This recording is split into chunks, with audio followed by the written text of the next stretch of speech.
حي على الفلاح.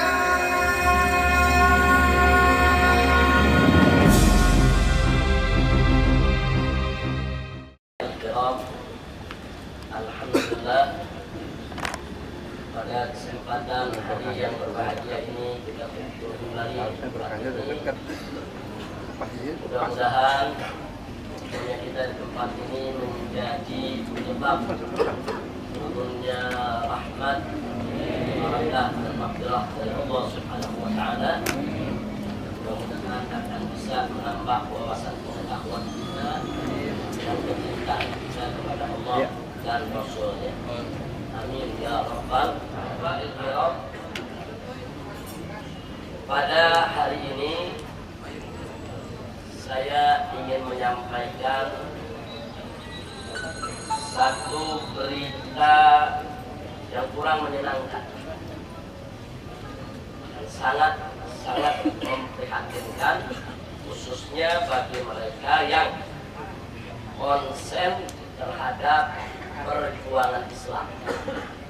Bagi mereka yang tidak konsen terhadap perjuangan Islam, mungkin bagi mereka tidak ada masalah. Tapi bagi perjuangan Islam ini satu pukulan, di mana kemarin Kementerian Dalam Negeri mengeluarkan SK pencabutan seluruh perda anti miras yang ada di berbagai daerah se-Indonesia. Jadi semua perda anti miras yang selama ini sudah diperjuangkan oleh para habaib dan ulama serta oleh gerakan Islam di berbagai daerah, dengan keluarnya SK tersebut, maka dalam tempo waktu 14 hari ke depan sudah harus dicabut atau dibatalkan secara otomatis dan tidak boleh diberlakukan lagi. Nah, dari hitungan kita di seluruh Indonesia ini yang kita sudah berhasil menggolkan perda anti miras itu lebih dari 300 perda. 300, bahkan hitungan terakhir 351 perda. Ada perda anti miras di Tangerang, perda anti miras di Indramayu, perda anti miras di Sukabumi, di Cianjur, di Bandung, kemudian banyak daerah-daerah lain di Makassar dan seterusnya. Jadi kita perjuangkan selama bertahun-tahun dengan susah payah. Ternyata dihapusnya cuma dengan selembar kertas. Dalam waktu cuma 1 menit tanda tangan selesai. Kita sudah knock-out. Nah, ini makanya tadi saya katakan ini satu berita buruk buat kita semua, dan ini juga sekaligus merupakan tantangan. Karenanya hari ini di tempat ini usai zuhur nanti akan ada rapat darurat DPP FPI beserta utusan beberapa ormas untuk menyikapi persoalan ini. Jadi kita ini umat Islam maunya gimana? Apa maunya diam saja, nonton, biarkan saja itu minuman keras merajalela di mana-mana? Atau kita mau protes, tapi protesnya bagaimana? Atau kita mau lebih dari sekedar protes? Sebab perda anti miras ini merupakan bagian daripada perjuangan syariat. Kalau perda anti miras ini dengan sekejap mata begitu aja kemudian dibatalkan seenaknya dengan selembar kertas dari Kementerian Dalam Negeri dengan dalih, dengan alasan bertentangan dengan Kepres yang pernah dikeluarkan oleh pemerintah pada tahun 97. Artinya Kepres itu produk Orde Baru. Jadi ada Kepres di zaman Soeharto di tahun 1997 tentang pengendalian minuman keras, di mana minuman keras dengan kadar prosentase di atas 30% alkoholnya itu hanya boleh dijual di hotel berbintang. Tapi kalau yang kadar alkoholnya 15% ke bawah boleh dijual di warung-warung. Nah, jadi itu keputusan presiden. Nah, karena perda ini tingkatnya di daerah, secara tatanan hukum Republik Indonesia, perda yang tidak boleh bertentangan dengan hukum yang lebih tinggi. Karena perda ini melarang peredaran miras, sementara Kepres yang lebih tinggi membolehkan peredaran miras, maka secara tataran hukum, menurut Kementerian Dalam Negeri, produk hukum yang lebih rendah harus dibatalkan demi hukum. Tapi satu hal yang Pak Menteri lupakan, bahwa sebetulnya yang bertentangan dengan hukum yang lebih tinggi bukan perda, tapi justru Kepresnya. Karena kalau ada keputusan presiden yang mengizinkan daripada peredaran minuman keras, maka dia berarti bertentangan dengan produk hukum yang lebih tinggi, yaitu landasan ideal dan konstitusional Republik Indonesia, Pancasila dan Undang-Undang Dasar 1945, yang secara tegas menjunjung tinggi nilai-nilai luhur ketuhanan. Nah, kalau ini ditafsirkan secara benar, berarti bangsa Indonesia ini sudah sepakat mendirikan negaranya atas dasar nilai-nilai luhur ketuhanan. Sehingga segala produk undang-undang yang membenarkan suatu pemahaman atau perbuatan yang bertentangan dengan nilai-nilai luhur ketuhanan berarti bertentangan dengan landasan ideal dan konstitusional Republik Indonesia. Dan segala produk hukum yang bertentangan dengan landasan ideal dan konstitusional Republik Indonesia harus batal demi hukum. Berarti Kepres itu yang mestinya dibatalkan karena bertentangan dengan landasan ideal dan konstitusional Republik Indonesia. Kalau pertanyaannya, dari mana landasan ideal dan konstitusional Republik Indonesia ini harus sejalan dengan syariat Islam? Sesuai dengan dekret Presiden di Juli tahun 1959 yang sampai hari ini masih berlaku, tidak ada satupun keputusan hukum negara yang membatalkan dekret Presiden tersebut. Kalau dekret Presiden itu batal, Pancasila dan UUD 45 ikut batal. Karena saat ini kita menggunakan Pancasila dan UUD 45 berdasarkan dekret Presiden di Juli tahun 59. Nah, sekarang kita kembali kepada dekret tersebut. Di dalam dekret dijelaskan bahwa negara Republik Indonesia kembali kepada Pancasila dan Undang-Undang Dasar 1945 yang dijiwai Piagam Jakarta. Nah, Piagam Jakarta itu apa? Piagam Jakarta itu adalah suatu piagam yang berintikan syariat Islam. Jadi berdasarkan dekret Presiden 5 Juli tahun 1959, maka Pancasila dan Undang-Undang Dasar 1945 wajib ditafsirkan sesuai dengan syariat Islam. Nah, ini umat Islam ini selalu dibohongi, dikadari.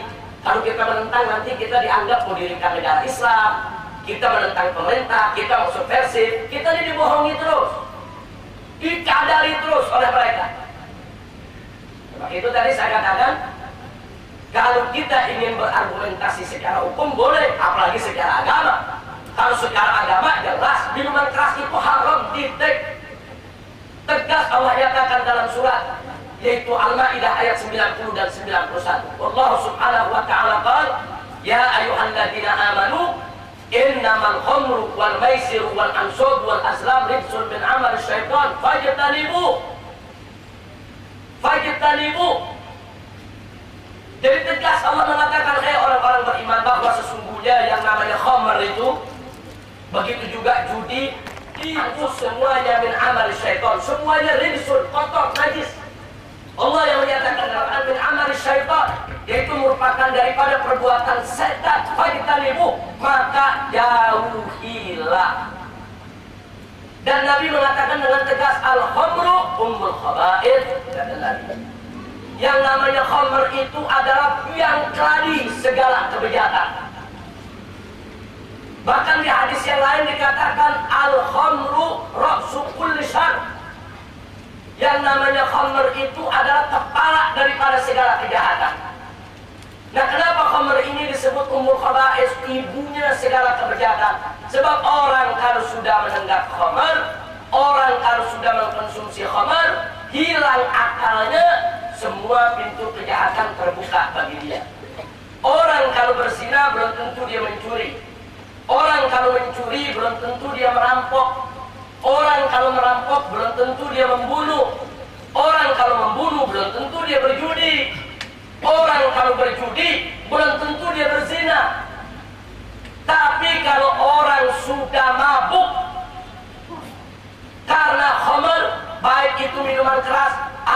narkoba atau itu obat-obat terlarang lainnya, begitu dia hilang akalnya, maka diajak zina, ayo. Diajak mencuri, ayo. Diajak merampok, ayo. Diajak membunuh, ayo. Semua pintu kejahatan terbuka. Nah, ini sekarang pemerintah sedang membuka pintu gerbang kejahatan. Yang ini sudah dibuka sejak lama. Yang kita gerakan Islam perlahan-lahan mencoba untuk menutup pintu gerbang tersebut, saudara. Kita sudah lama minta kepada Presiden dari zaman Soeharto supaya Kepres tentang pengendalian minuman keras tahun 97 dibatalkan. Tapi tidak didengar. Akhirnya kita berjuang lewat bawah. Bagaimana pemerintah-pemerintah daerah yang cinta kepada masyarakatnya untuk mengeluarkan perda. Perda itu disetujui, saudara, yang namanya perda. Itu bukan hanya yang tanda tangan wali kota atau bupati, itu disetujui oleh DPRD. DPRD-nya setuju, wali kotanya setuju, bupatinya setuju. Terus mau dirusak begitu saja oleh seorang menteri. Nah, karena itu ini tidak boleh dibiarkan.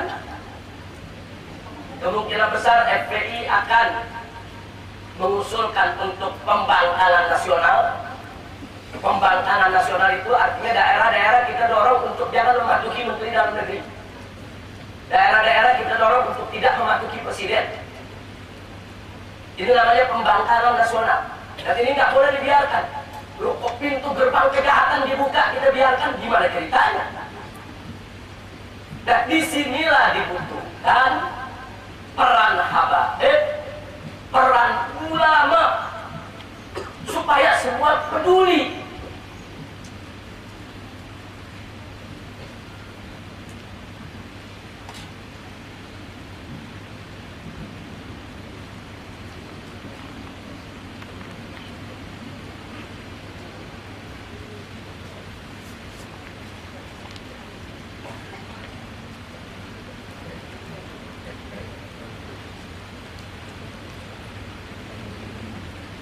Jadi saya ulangi sekali lagi, disinilah dibutuhkan peran habaib, peran ulama, peran pondok-pondok pesantren, peran majelis-majelis taklim. Bagaimana supaya pemerintah itu tidak sewenang-wenang, tidak seenaknya dan semaunya untuk membuka pintu maksiat di negeri yang mayoritas berpenduduk umat Islam ini. Di Indonesia masih jumlahnya 88,7%. Jadi jumlah kita bukan sedikit. Bohong kalau ada mengatakan Indonesia umat Islam cuma 80% atau 70%. Pertumbuhan kita masih cukup pesat, jumlah kita masih sangat banyak. Di negara yang mayoritas muslim sebesar ini, kok bisa-bisanya pintu maksiat dibuka selebar-lebarnya dengan undang-undang, dengan SK, dengan peraturan-peraturan? Ada apa dengan negeri ini?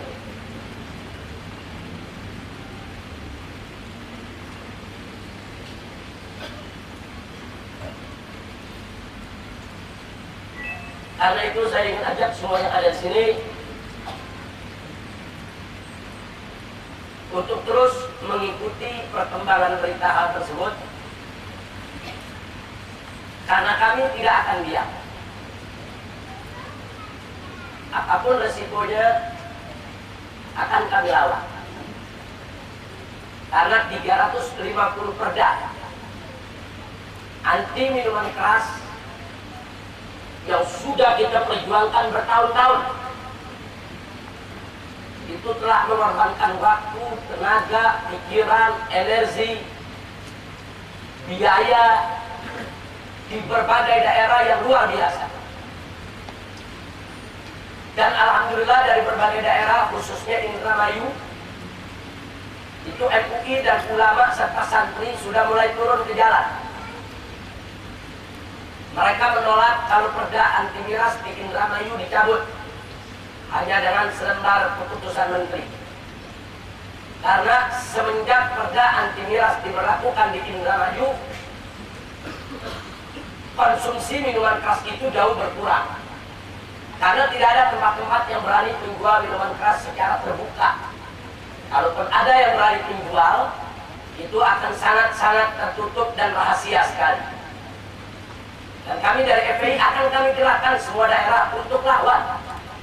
Tidak boleh ada perda anti miras yang dibatalkan oleh pemerintah. Saya bertanggung jawab apapun resiko perjuangannya. Apakah itu dikatakan melawan kepada pemerintah, apakah dikatakan melawan kepada keputusan presiden atau keputusan menteri sekalipun, karena umat Islam tidak boleh kita biarkan mereka ini didolimi.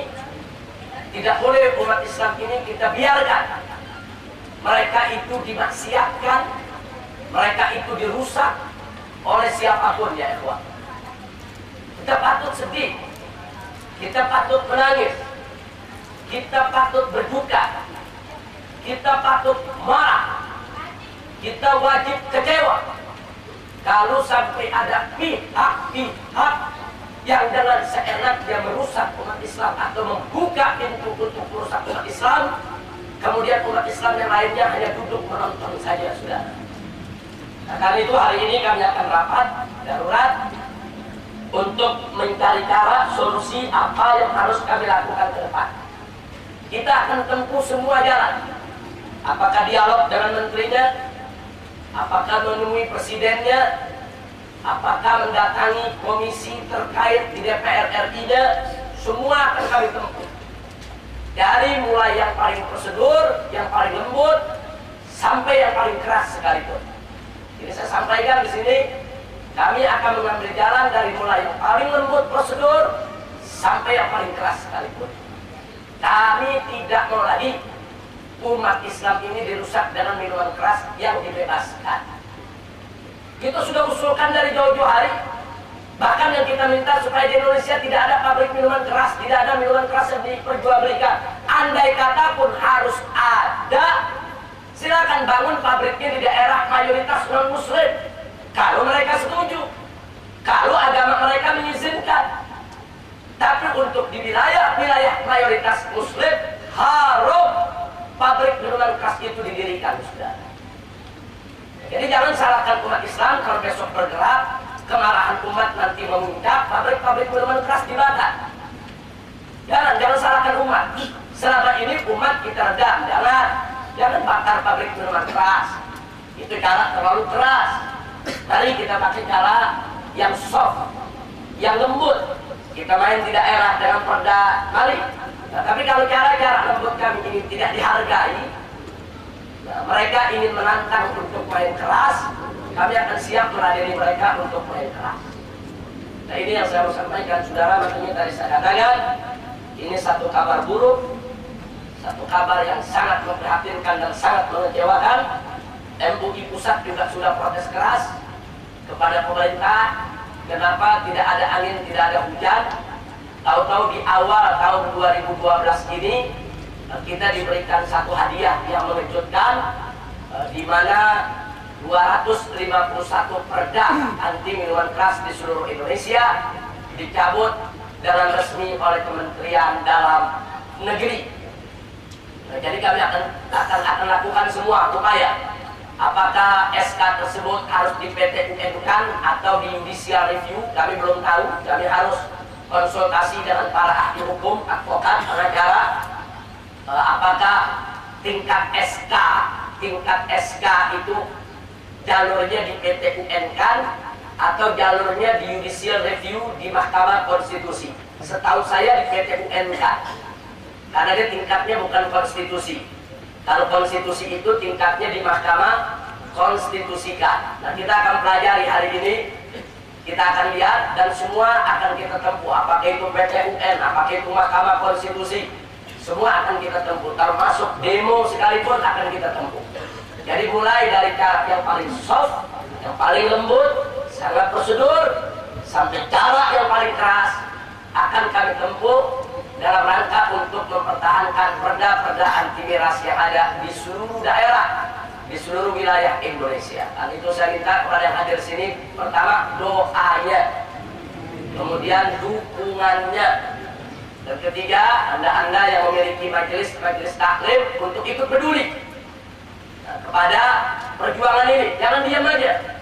Anda yang selama ini punya akses dekat dengan presiden, bisikin presiden. Yang punya akses kepada menteri, dekat dengan menteri, kasih tahu menterinya. Yang kenal dekat dengan Kapolri, yang kenal dekat dengan pejabat-pejabat, manfaatkan kedekatan Anda untuk Islam. Jadi kita minta kepada para tokoh, baik dari kalangan habaib ataupun kiai, kalau Anda dekat dengan pejabat, dekat dengan presiden, dekat dengan menteri, dekat dengan DPR, dekat dengan MPR, dekat dengan pejabat-pejabat tinggi, manfaatkan kedekatan Anda untuk Islam. Jangan untuk pribadi, untuk Islam. Bagaimana kedekatan Anda itu manfaat buat Islam? Bagaimana kedekatan Anda itu manfaat untuk umat? Bagaimana kedekatan Anda itu betul-betul menjadi bagian daripada perjuangan Islam? Sehingga kedekatan Anda dengan pejabat betul-betul diberkahi oleh Allah dan diridhoi oleh Nabi kita Sayyidina Muhammad sallallahu alaihi wasallam. Nah, ini yang saya ingin amanatkan melalui pertemuan ini ya Tuhan. Mudah-mudahan Allah memberikan kemenangan kepada kita semua. Amin ya Rabbal. Baiklah, karenanya pada hari ini saya ingin mempertegas sekali lagi tentang al-wala wal barra. Saudara, saya ingin ingatkan diri saya dan semua umat Islam bahwa al-wala wal barra itu merupakan kewajiban agama. Apa itu al-wala? Al-wala itu adalah menyerahkan totalitas ketaatan dan kepatuhan seorang hamba hanya kepada Allah dan Rasul-Nya. Manakala kita serahkan totalitas ketaatan kita kepada Allah dan Rasul-Nya, kita hanya mau tunduk kepada hukum Allah dan Rasul-Nya, itu disebut kita memiliki al-wala. Dan hukumnya adalah wajib.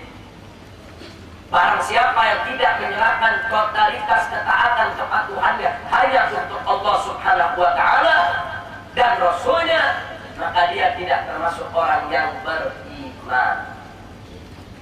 Sedangkan al-barra itu artinya kita tabarrakna, kita melepaskan diri. Kita melepaskan diri dari segala bentuk hukum yang bertentangan dengan hukum Allah dan Rasul-Nya. Jadi kalau ada satu produk hukum yang bertentangan dengan hukum Allah dan Rasul-Nya, wajib kita tolak. Itu namanya kita punya memiliki al-barra. Kita melepaskan diri. Pokoknya segala hukum-hukum yang bertentangan dengan hukum Allah dan Rasul-Nya, kita lepaskan diri. Tabarrakna min kulli dinin yukhalifu dinal Islam. Kita melepaskan diri dari segala aturan, segala agama, segala budaya, segala produk hukum yang bertentangan dengan aturan agama Islam. Nah, itu disebut al-wala wal barra.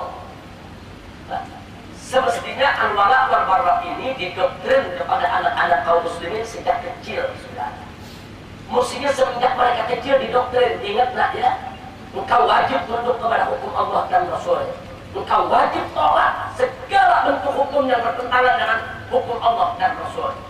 Ini harus menjadi doktrin kita kepada anak-anak kita. Sehingga ketika mereka dewasa, mereka punya keyakinan, punya iman bahwasanya mereka wajib tunduk kepada hukum Allah dan wajib untuk menolak sebuah bentuk hukum yang bertentangan dengan hukum Allah dan Rasul-Nya.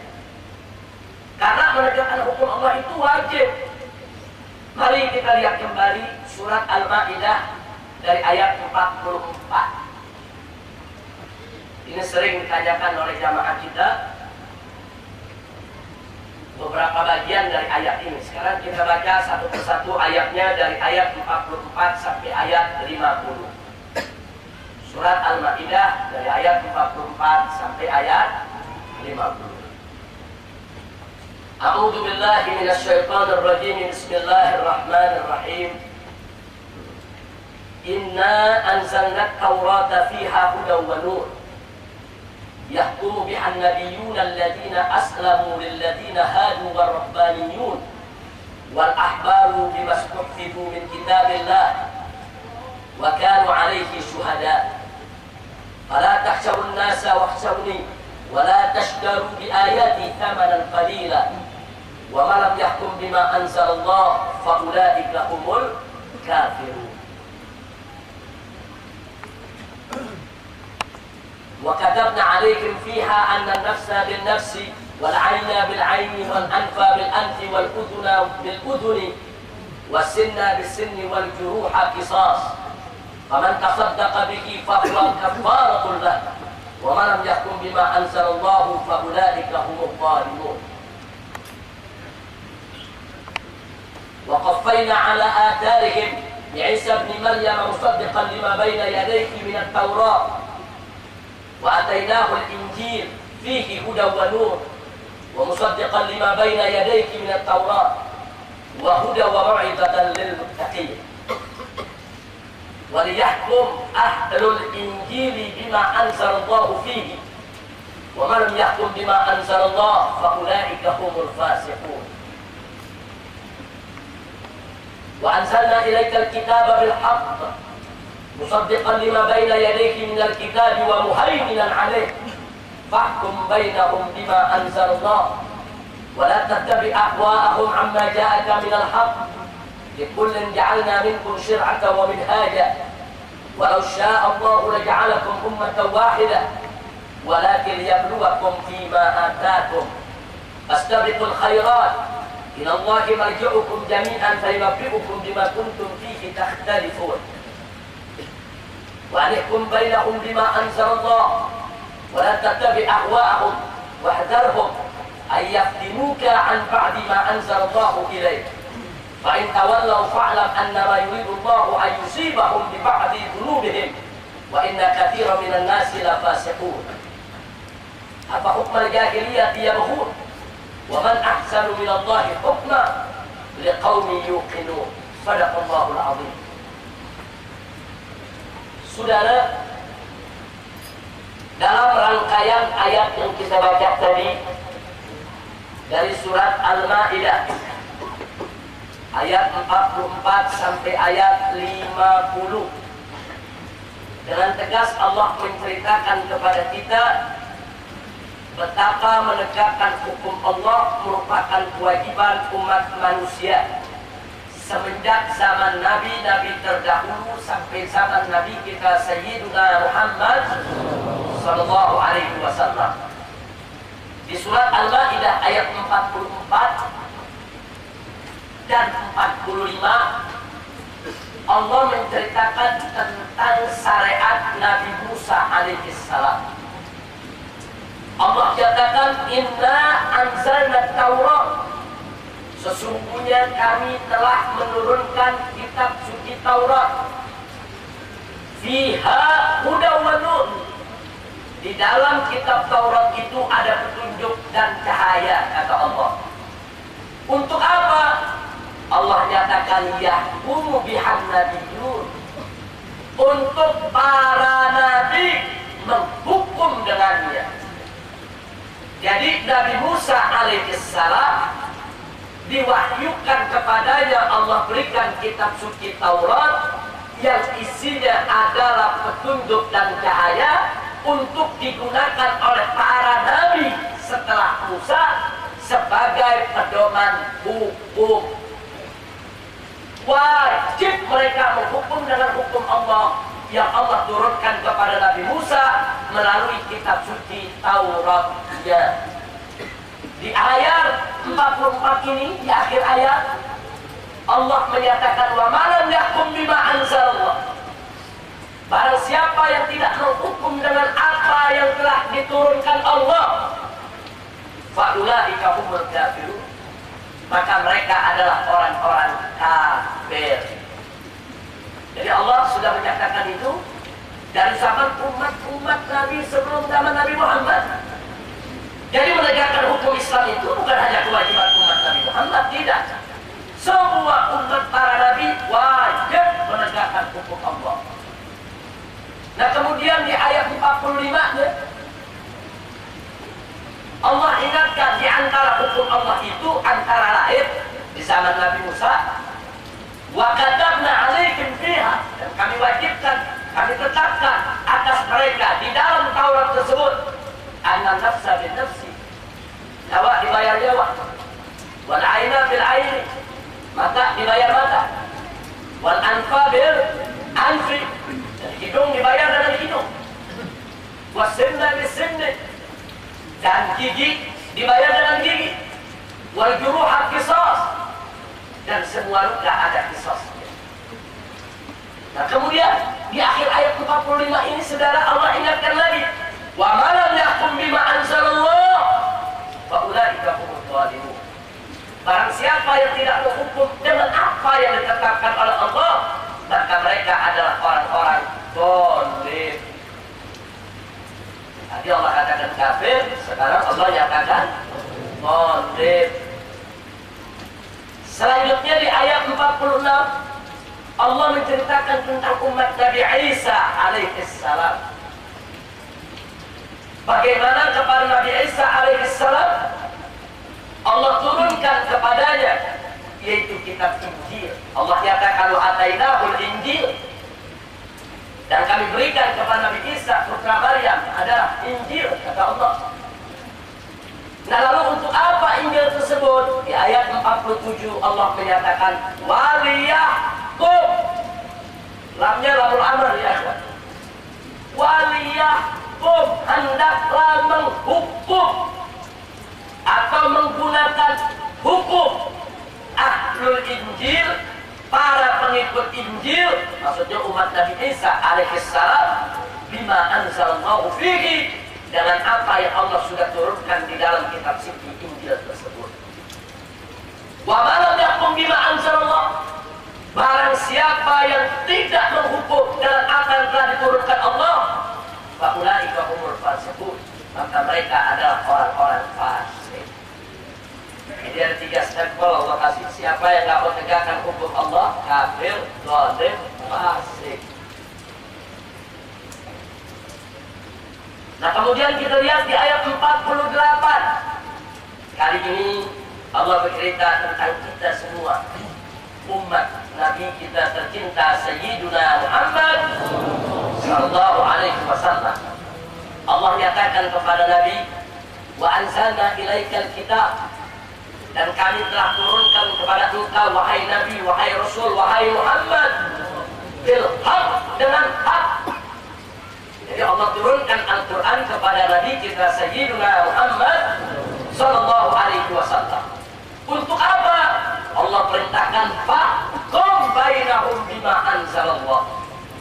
Jadi dalam ayat ini Allah nyatakan kepada Nabi, kami turunkan kepada engkau ya Muhammad Al-Quran, maka fahkum bainahum bima anzalallah.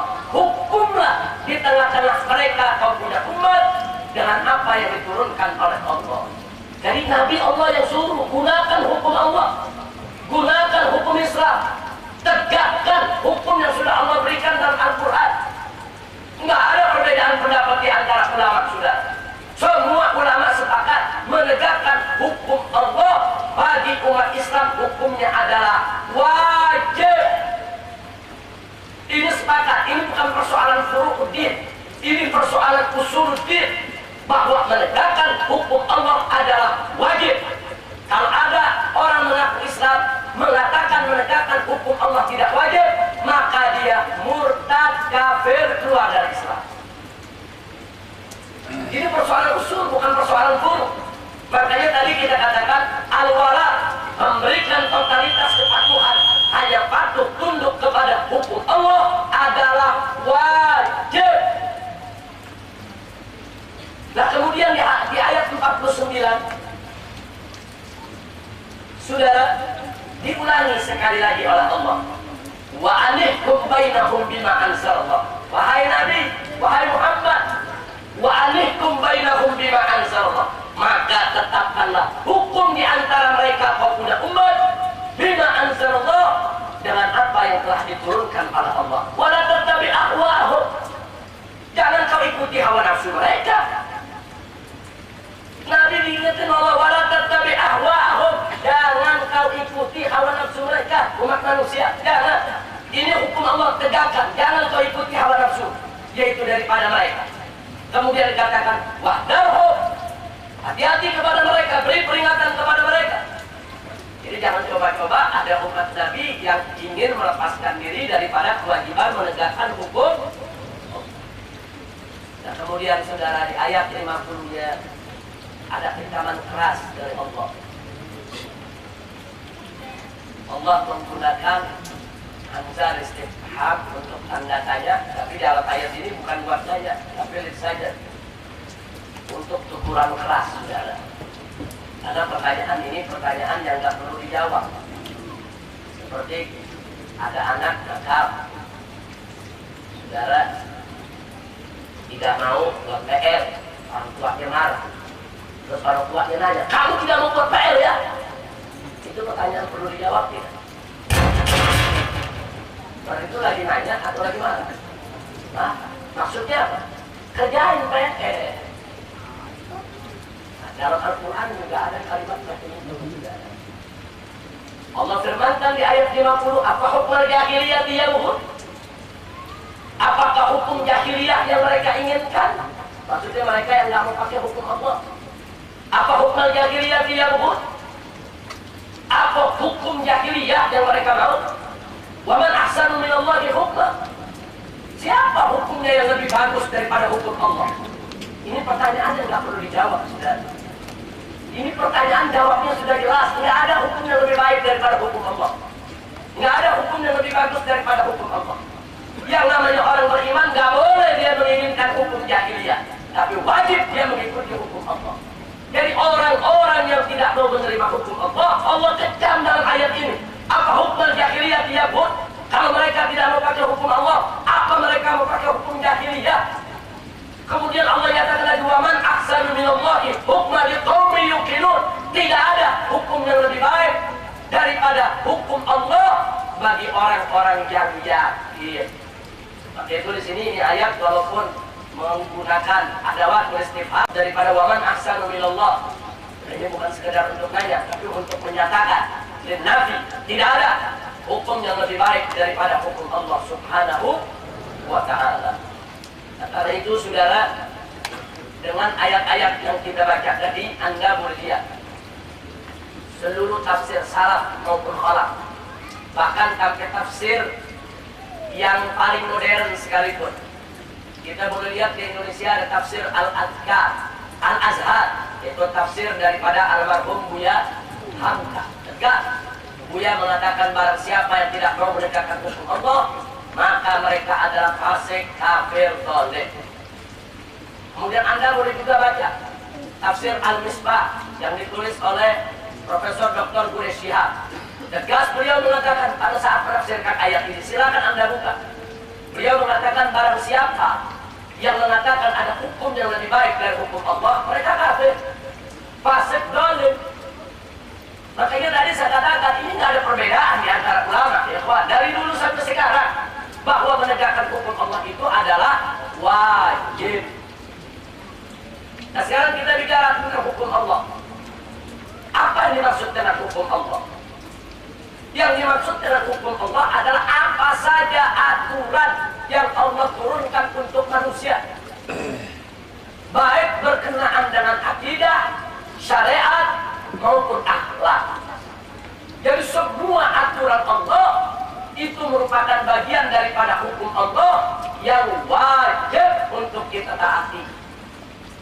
Sehingga kalau kita bicara hukum Allah dalam ayat ini, tidak hanya terfokus kepada hukum pidana Islam, tidak hanya terfokus kepada hukum potong tangan pencuri, hukum rajam bagi zani muhsan, hukum cambuk bagi zani ghair muhsan dengan pengasingan 1 tahun. Tidak hanya terbatas kepada pidana saja, tapi mencakup seluruh aturan hukum Allah, termasuk yang ada dalam rukun iman dan rukun Islam yang paling utama. Sholat itu adalah hukum Allah.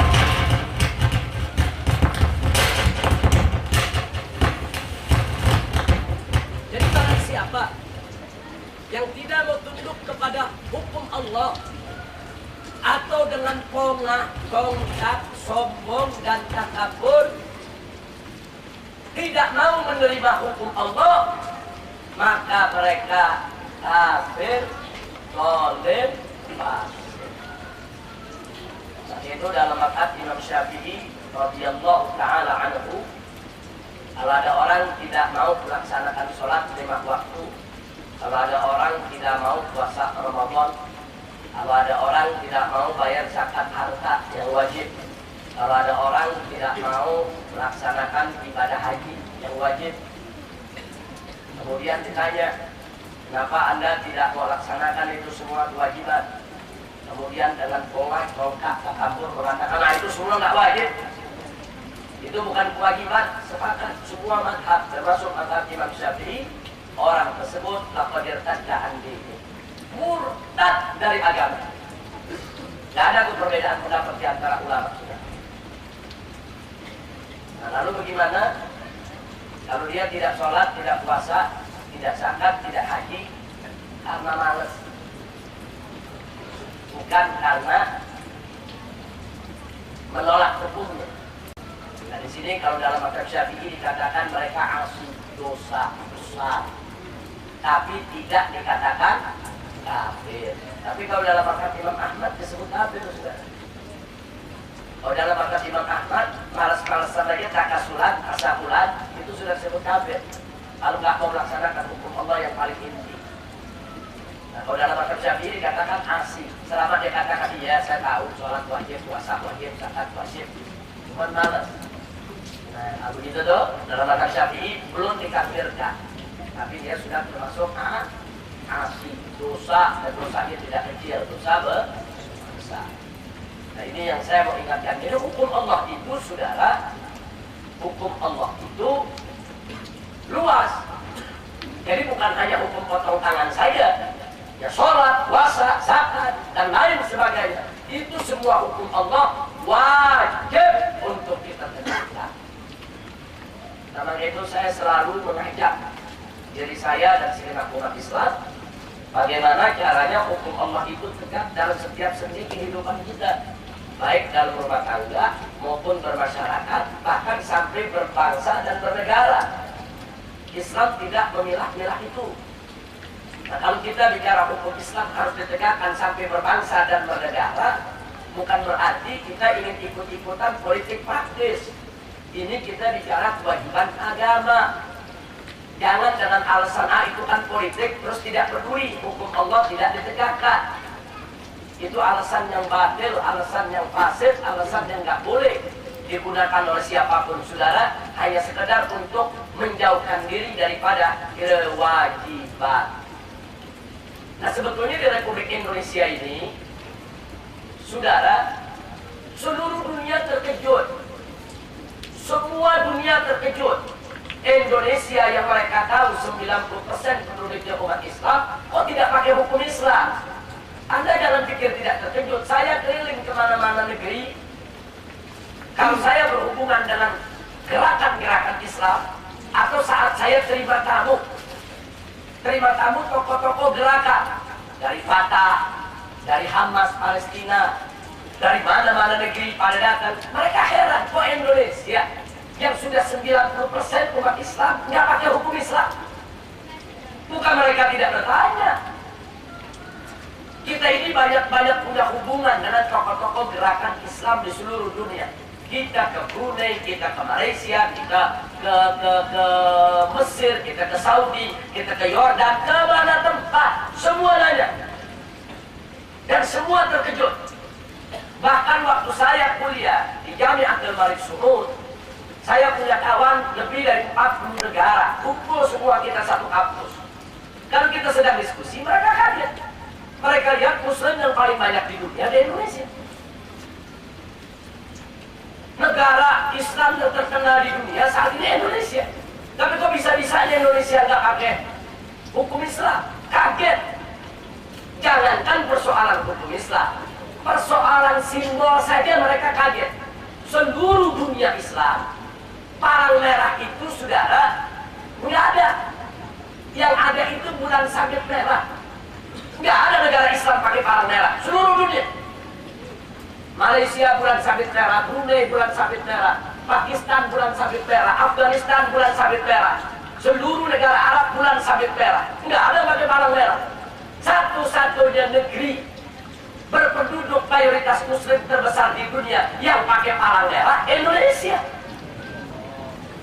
Kelihatannya kecil, cuma soal simbol, tapi itu jadi persoalan. Semua kawan-kawan kita dari berbagai negeri yang tokoh-tokoh pergerakan nanya, oh Indonesia pakai palang merah. Padahal bulan sabit merah diakui oleh PBB, diakui oleh WHO, diakui oleh dunia. Keputusan Jenewa yang dilaksanakan oleh PBB mengabulkan dua lambang kemanusiaan internasional, bulan sabit merah dan palang merah. Jadi yang sudah pakai bulan sabit merah nggak boleh pakai palang merah, yang sudah pakai palang merah nggak boleh pakai bulan sabit merah. Lalu kenapa Indonesia pilih palang merah? Ini siapa yang bermain, saudara? Kalau kita protes sekarang apa dibilang? Anda terlalu fanatik, Anda terlalu kolot. Nah jadi itu negara-negara lain apa terlalu fanatik? Di mana-mana pakai bulan sabit merah, cuma Indonesia yang pakai palang merah. Ada apa? Ini kita belum bicara hukum nih, baru bicara simbol yang kelihatan kecil, saudara. Makanya jangan kaget, rumah sakit Islam di Indonesia semua pakai bulan sabit merah. Nggak ada rumah sakit Islam yang pakai palang merah, saudara. Ini juga jadi persoalan. Kenapa? Karena di Indonesia ulama dan santrinya sudah dibungkam. Hampir semua ulama di pondok pesantren kalau diajak bicara masalah ini, itu urusan politik. Kita jangan ikut campur politik. Kita udah dakwah aja. Mereka tidak peduli. Karena mereka tidak peduli, orang-orang kafir dengan leluasa mewarnai ini negeri, sudah. Dari mulai lambang diwarnai oleh ajaran kafir, sampai hukum diisi dengan hukum kafir. Karena kita tidak peduli. Tapi kalau ulama-ulama di Indonesia semua peduli, mau tahu, nasib kita nggak seperti ini, sudah. Semua kita dikerjai. Nah, jadi saya pikir ini khusus orang-orang muda, ini jadi bahan pemikiran ke depan. Jangan pandang remeh, jangan simbol. Simbol itu identitas. Identitas itu untuk dibaca oleh saudara-saudara kita di dunia lain. Makanya kadang-kadang kita lihat, saudara, saya heran, Anda tahu Israel satu-satunya negeri di dunia yang lambang kemanusiaannya tidak mau palang merah, tidak mau bulan sabit merah. Kenapa? Karena bulan sabit merah itu lambang Islam, palang merah lambang Kristen. Mereka pakai bintang David merah, lambangnya sendiri. Seluruh dunia yang pakai bintang David merah cuma Israel saja. Tapi sungguh pun Israel ini musuh kita, Yahudi ini musuh kita benci. Tapi kita salut. Mereka bisa jaga identitasnya, saudara. Enggak, dia mau pakai palang merah, itu identitas Kristen, bukan identitas kami. Dia nggak mau pakai bulan sabit merah, itu identitas Islam, bukan identitas kami. Dia pakai identitas sendiri, walaupun PBB tidak mengaku, tidak ada urusan. Hebat ya. Itu namanya punya prinsip. Ini negara kita Indonesia nggak punya prinsip, nggak ada. Itu kan cuma soal simbol, apa arti sebuah lambang? Kadang-kadang begitu, sudah. Palang merah itu kan cuma palang, apa sih arti sebuah nama? Enggak begitu, saudara. Simbol itu melambangkan identitas. Identitas itu untuk dikenali. Jadi jangan menganggap remeh simbol, jangan menganggap remeh suatu identitas. Enggak begitu, saudara. Ini bagian daripada perjuangan kita. Makanya FPI di mana tempat selalu mengumandangkan, mengajak orang-orang kaya Islam yang bangun rumah sakit sendiri, ayo dong, sama-sama kita pakai bulan sabit merah, pelan-pelan lah. Ayo dong, kalau kita punya sekolahan, kita bangun di situ ada palang merah remaja. Kenapa sih nggak diganti dengan bulan sabit remaja, bulan sabit merah atau hilal merah? Makanya kami di DPP FPI, ketika terjadi gelombang tsunami di Aceh, kami membentuk HILMI, Hilal Merah Indonesia. Jadi setiap ada kegiatan kemanusiaan, selalu kami turunkan hilal merah Indonesia. Jadi kami tolak itu palang merah. Nah ini sebagai contoh saja, saudara. Makanya saya ingatkan, Karena di negeri kita habaibnya, kiainya, ulamanya, pesantrennya tidak kompak. Ya begini nasibnya. Kita dengan kita diadu terus. Sunni dengan Sunni diadu, apalagi Sunni sama Syiah. Sunni sama Sunni aja diadu. Saya nggak kaget kalau Sunni sama Syiah diadu, Syiah sama Wahabi diadu. Sunni sama Sunni diadu. Yang tahlil sama tahlil disuruh ribut ya, Pak. Ini fakta yang terjadi di negeri kita. Ada apa? Kita diadu kita dengan kita. Umat Islam disuruh berkelahi di mana-mana tempat ya, Pak. Jadi di kalangan Syiahnya ada yang ekstrim, yang suka ngafirin Sunni. Di sini juga ada yang ekstrim, yang mukul rata semua Syiah kafir. Akhirnya ekstrim ketemu ekstrim, meledak. Di mana-mana saling bunuh. Apa yang kita cari ya, Pak? Ini musuh kita besar. Bagaimana hukum Islam ini bisa tegak? Bagaimana kemungkaran di tengah masyarakat ini bisa kita bersihkan? Bagaimana umat Islam ini tidak dibuka pintu bagi mereka untuk berbuat maksiat? Bagaimana supaya di Indonesia tidak ada tempat pelacuran, tidak ada tempat penjudian, tidak ada pabrik minuman keras, tidak ada peredaran narkoba, tidak ada apapun yang bisa merusak daripada yaitu tatanan nilai-nilai moral atau norma-norma agama kita. Sekarang RUU anti pornografi, porno aksi sudah disahkan, sudah dijalankan, Pak. TV makin hari makin luar biasa. Kita lihat ya, Pak. Saya kemarin 1 minggu dari Malaysia, baru pulang kemarin sore. Saya lihat acara-acara di TV Malaysia tidak seperti seronok seperti acara di negeri kita. Bahkan setiap 2 jam sekali di TV resmi Malaysia ditulis bahwa yang namanya film luca, porno, aksi pornografi diharamkan di negeri ini. Terus diiklankan macam itu. Di negeri kita enggak. Kenapa itu tadi?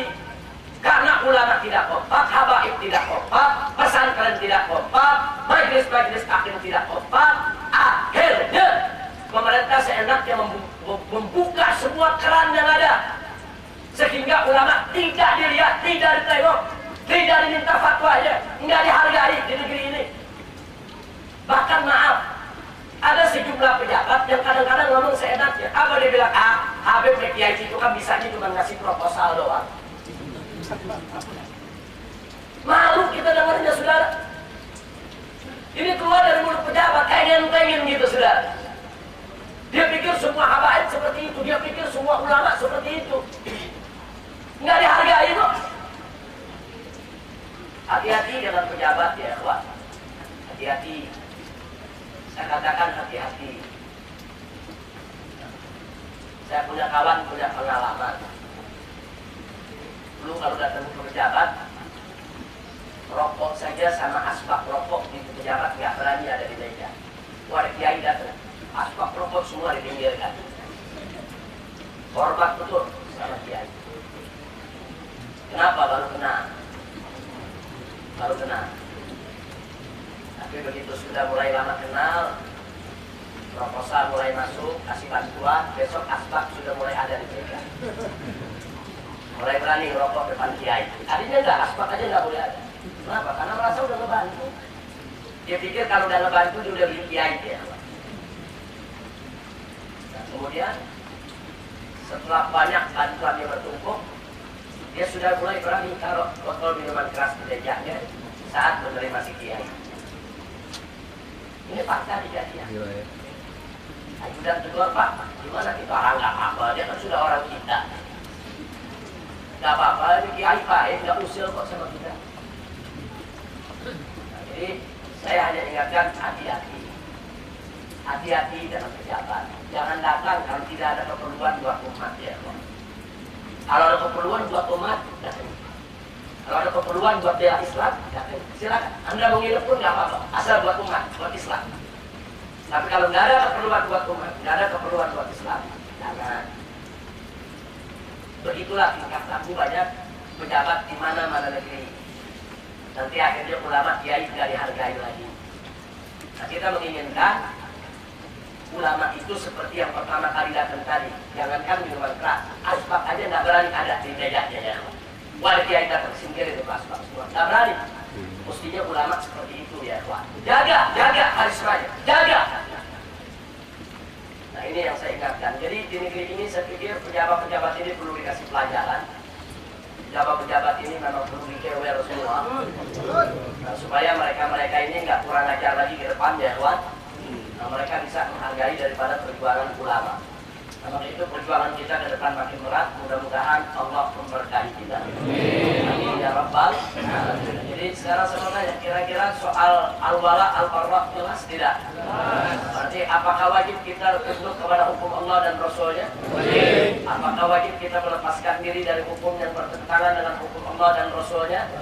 Baik, sekarang saya mau tanya, perda anti miras, melarang minuman keras, perda di suatu daerah, hukum itu saudara dalam neraca syariat Islam itu jelek atau bagus? Jelek atau bagus? Minuman keras dilarang. Minuman keras dilarang. Saya robah pertanyaannya. Minuman keras dilarang di satu wilayah, jelek atau bagus? Bagus. Nah baik. Nah, kalau kemudian peraturan larangan tadi mau dicabut, nah pencabutan ini jelek atau bagus? Sesuai tidak dengan syariat Islam? Nanti kita diam atau lawan? Nah, boleh kita diam ya. Nah, walaupun resikonya kita dianggap membangkang kepada negara, dianggap subversif, dianggap kadang-kadang ada lagi yang mengatakan Habib kita mesti cari akhofud dorolen, madarat yang lebih kecil. Kalau kita melawan nanti madaratnya gede. Nanti gara-gara Habib melawan semua Habib ditangkap lagi. Dan gara-gara satu Habib melawan, nanti semua Habib bisa diusir lagi dari Indonesia. Nah ini cara berpikir yang titik, saudara. Enggak begitu, saudara. Masyarakat Indonesia ini dengan habaib sudah menyatu satu keluarga. Jangan lupa, Anda bangsa Indonesia asli adalah akhwaluna. Anda ini adalah keturunan paman-paman kami. Kenapa saya katakan Anda ini keturunan paman-paman kami? Dulu datuk-datuk kami datang dari Hadramut ke Indonesia tidak bawa istri. Mereka datang kemari untuk berdakwah. Ada yang berdakwah di Kalimantan, Sulawesi, Irian, Sumatera, Jawa, dan lain sebagainya. Di mana-mana kami punya datuk datang ke Indonesia berdakwah menyebarkan Islam. Nah kemudian mereka tidak bawa istri. Lalu kemari kawin sama siapa? Sama orang Indonesia.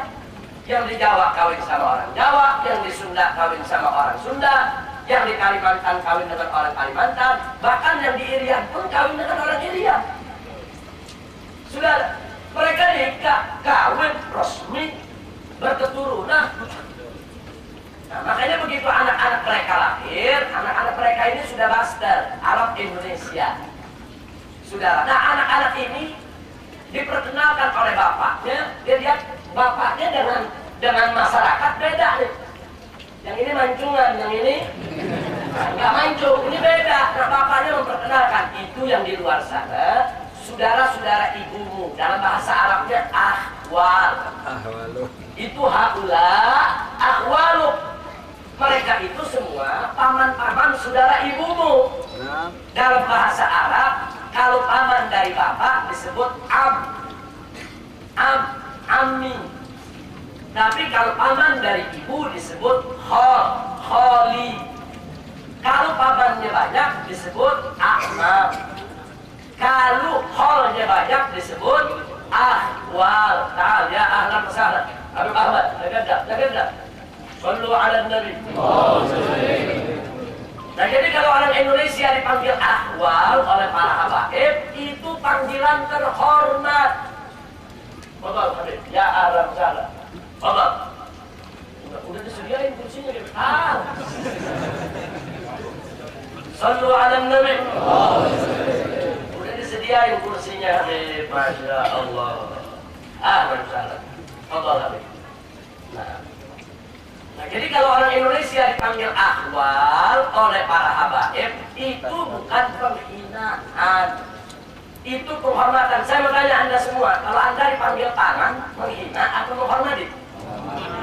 Paman dipanggil, bagaimana nggak indah? Habaib panggil Anda paman. Orang-orang Indonesia dipanggil nama habaib ahwal, paman. Masya Allah, itu penghormatan. Itu menunjukkan satu, sudah terjadi pembauran antara habaib dengan masyarakat Indonesia. Kedua, sudah menunjukkan keakraban, persaudaraan, kekeluargaan. Nah, maka itu nggak bisa. Jadi habaib itu di Indonesia nggak perlu khawatir. Gara-gara Habib satu jadi masalah, oh nanti semua habaib dimusuhi. Enggak. Sebab orang Indonesia keluarga kita juga. Nggak ada tuh orang Indonesia yang berpikir macam itu, kecuali yang dipengaruhi oleh kaum liberal, yang rasis dan fasis. Betul. Tapi kalau kaum santri yang ngaji ke pesantren, nggak ada diajari untuk musuhi habaib, nggak ada, sudah. Jadi nggak usah khawatir, apalagi kalau habibnya ditangkap gara-gara berjuang buat Islam, nggak usah khawatir. Jangan ketakutan yang berlebihan, satu habib ditangkap nanti semua habib dicurigai, enggak. Tapi betul itu pernah terjadi di zaman Belanda, betul. Makanya di zaman Belanda ada kampung Arab. Kenapa ada kampung Arab? Itu Belanda yang buat. Arab-Arab yang dianggap ekstrem dikumpulin. Satu kampung diawasi. Diangkat satu kapten Arab untuk mengawasi. Kenapa? Supaya gerak-geriknya itu terkontrol. Sebab bangsa Arab waktu hidup di Indonesia dicap oleh Belanda sebagai pemberontak provokator yang suka dorong-dorong bangsa Indonesia untuk melawan Belanda. Makanya mereka di kota-kota. Nah karena itu sebagian bangsa Arab yang nggak mau dimasukkan dalam kampung-kampung Arab ganti nama. Ada yang ganti nama jadi Raden Singodinegoro. Ada yang ganti nama jadi Diponegoro dan lain sebagainya. Kenapa? Untuk menghindarkan diri jangan sampai mereka dikotakan. Bahkan Jamiatul Khair begitu dibangun tahun 1901 minta izin kepada Belanda, tahun 1905 baru dapat izin. Itu pun dibatasi, tidak boleh buka cabang di luar Batavia, tidak boleh.